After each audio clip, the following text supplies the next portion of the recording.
Hey folks, welcome back. So this week we are working on turning some of this stuff right here, sap from maple trees, and turn it into a little bit of liquid gold here, some maple syrup. So my original plan for boiling this sap down was I was gonna do it on the wood stove up in the mill house. I figured that since I had that one going anyways to keep it warm up in the loft area there in the workshop, that I might as well just make use of that heat and just do my boiling on the wood stove up in there. And it was a good idea in theory. The only problem is that the wood stove actually has a double wall on it, and it's got a blower on the back of the stove at the bottom, and then it blows the air up through that double wall and then out through the front.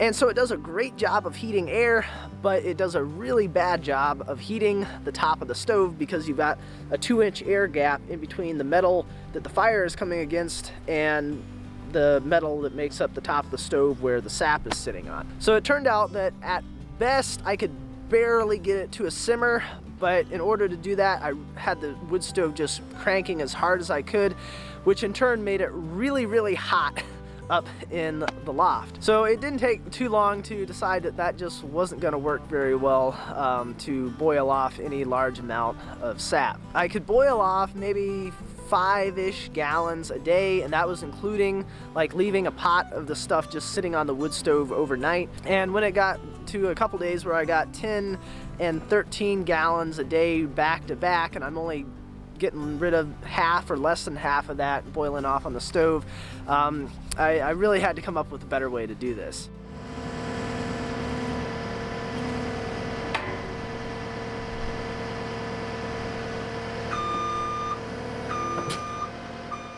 Alright, so since we've only had, we'll call it moderate success boiling on top of the wood stove, we're gonna go to plan B, which is this thing right here.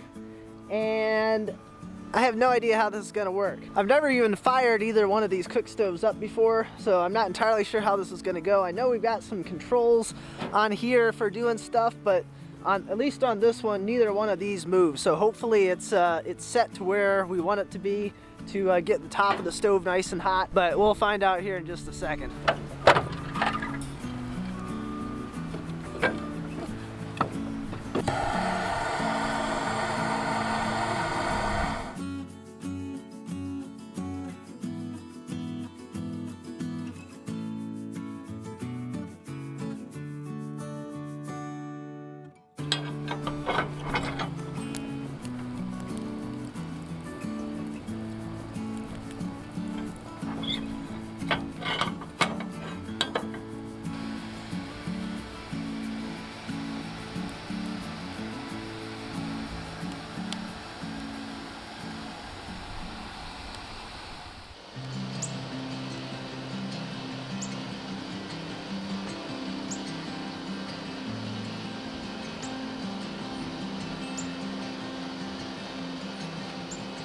So last night's test with the cook stove went quite well, and as you can see here, I found all the large pots that I could get, and I got the cook stove fired back up this morning, and we've been going here for maybe 3 or 4 hours now, something like that.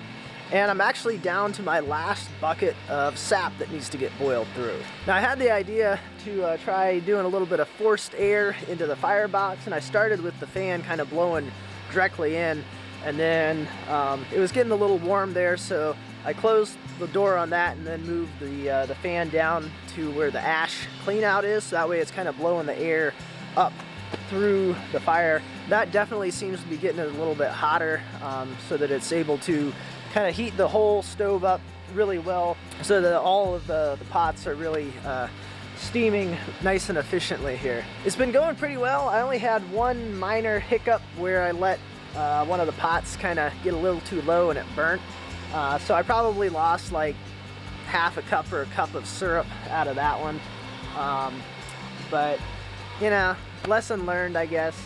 But with that lesson learned, I'm gonna go leave it unattended again. I'm gonna go check on the taps and see if we've got any more sap in there. I emptied them out last night, and there was a little bit more than 5 gallons, and I only took 1 bucket over, so I'll get whatever is left from there, and if we've gotten any more here today, I'll grab that as well. And with any luck, we'll be able to kind of boil through everything that we've got on hand throughout the course of today.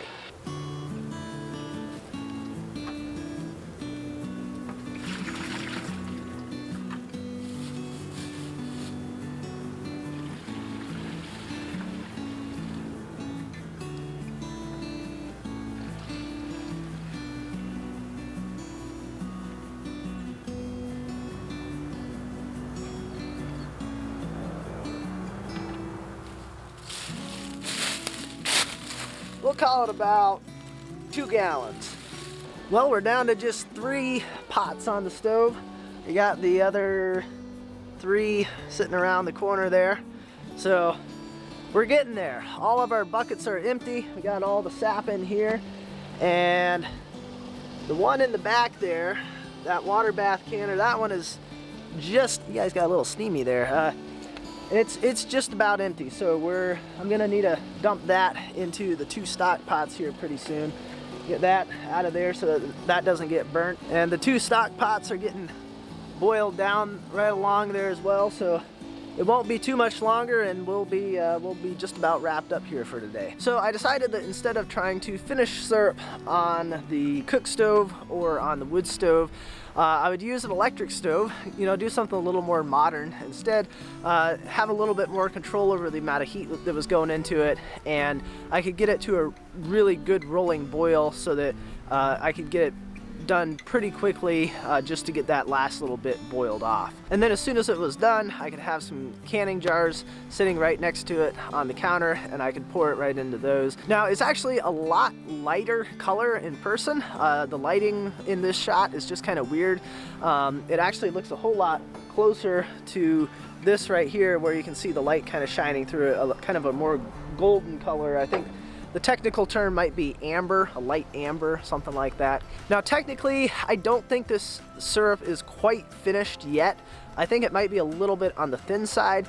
I don't have a hydrometer to test it with, and a hydrometer basically, depending on how far it floats in a liquid, you can determine what the sugar content is in that liquid. That's the really basic explanation of it.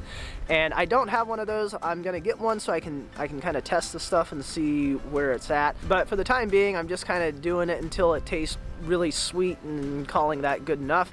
But I'll test it later, and if I need to boil it down a little bit more, I'll do that then. So that pretty well wraps up this first about, I think I've done maybe 40 or 45 gallons of sap that I've boiled through so far, which has given me around about 1 gallon of finished syrup. I'm still going out most every day and collecting between like 2 and 10 gallons of sap a day. So I'm going to be doing some more boiling, and I'll probably show some more of that here as we go along, especially once I get the hydrometer and I can actually test to see where it's at. So that is going to pretty much wrap it up for this video.